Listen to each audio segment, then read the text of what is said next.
यह कहानी 17 साल के जिमी की है जो दिवाली की छुट्टियां मनाने अपनी मौसी के घर कोच्चि जा रहा था। जिमी का परिवार अभी अपनी मौसी के गांव में दाखिल ही हुआ था कि जिमी को बहुत प्यास लगी और उसके पिता ने एक साइड की दुकान पर गाड़ी रोक दी। तभी जिमी के पिता ने कुछ लोगों की भीड़ देखी। वह आसपास खड़े कुछ लोगों से पूछने लगा कि भीड़ क्यों है। इससे पहले कि कोई कुछ जवाब देता, जिम्मी की नजर भीड़ के बीच पड़ी एक महिला की लाश पर गई। उस लाश को देखकर जिम्मी को साया सा लगा, छुआ और पास हो गया। तभी जिम्मी का ध्यान सड़क पर पड़ी उस औरत के पहनावे और बनावट श्रृंगार पर गया। मौसी के घर पहुंचने के बाद जिम्मी थोड़ा अजीब व्यवहार करने लगा। उसके घर वालों ने सोचा कि वह उस सड़क पर लाश देखकर परेशान है, लेकिन जिम्मी का ध्यान अभी भी उस अंगूठी पर था जो अभी तक उसके पास थी। वह उस कंगन को अपने कमरे में आईने के सामने पहनता था और मुस्कुराता रहता था।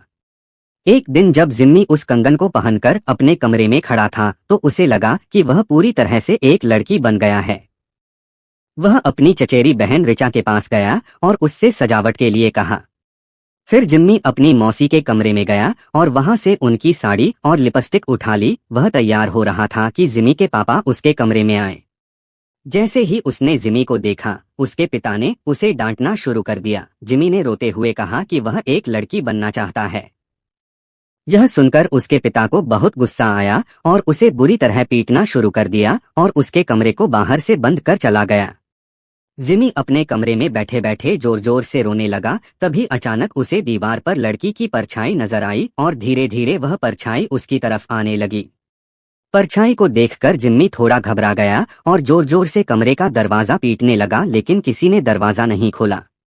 उसने मुड़कर देखा तो वहां कोई नहीं था। तभी उसके बिस्तर के नीचे से अजीब सी आवाज आने लगी। मान लीजिए कि कोई जिमी को बुला रहा था। जैसे ही जिमी ने बिस्तर के नीचे देखा, उसी महिला का शव था जिसने उस दिन जिमी को सड़क पर देखा था। वह दिखने में बेहद डरावनी लग रही थी। महिला रेंगती हुई उसकी ओर आई और जिम्मी में जा घुसी। जिम्मी बेहोश हो गया। अगले दिन से जिमी ने अजीब व्यवहार करना शुरू कर दिया। वह अपनी मौसी की साड़ी, पोशाक और लड़कियों की तरह पोशाक पहनता था और सभी को बताता था कि अब से उसका नाम लक्ष्मी है। कभी जोर जोर से चिल्लाकर सारे घर को सिर पर उठा लेता तो कभी एक कोने में दुबक कर डर के मारे रो पड़ता। एक दिन रोते हुए उसने अपनी माँ से कहा कि वह लक्ष्मी है और उसे हर जगह शैतान दिखते हैं और वे आकर उसे मार डालेंगे। वह उन पर हमला करना चाहता है। जिमी की हालत दिन ब दिन बिगड़ती जा रही थी, लेकिन वह रोज लक्ष्मी का वेश धारण करता था और अपना कमरा बंद करके नाचता रहता था। उसके घरवाले समझ नहीं पा रहे थे कि उसे क्या हो गया है और वह खुद को लक्ष्मी क्यों कह रहा है।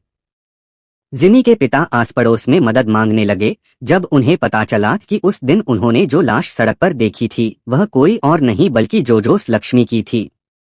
जोजस को एक लड़के से प्यार हो गया था और इसी वजह से उसने अपना नाम बदलकर लक्ष्मी रख लिया था।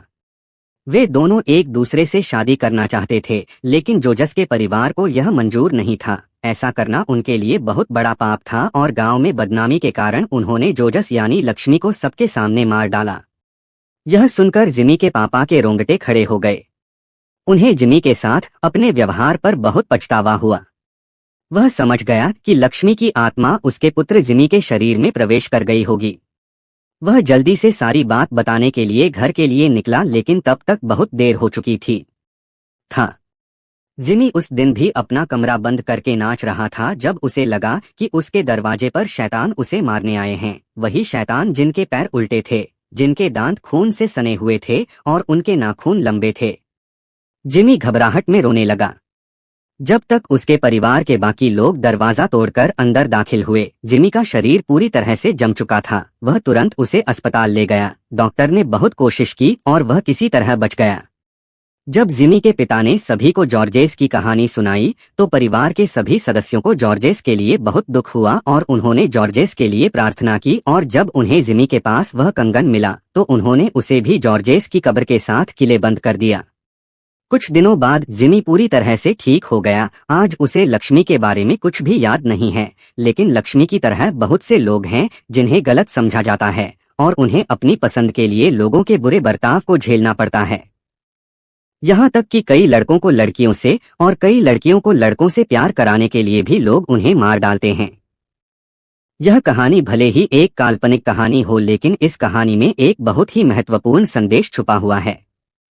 सभी को प्यार करने का अधिकार है और हम सभी को हर इंसान के प्यार की कदर करनी चाहिए।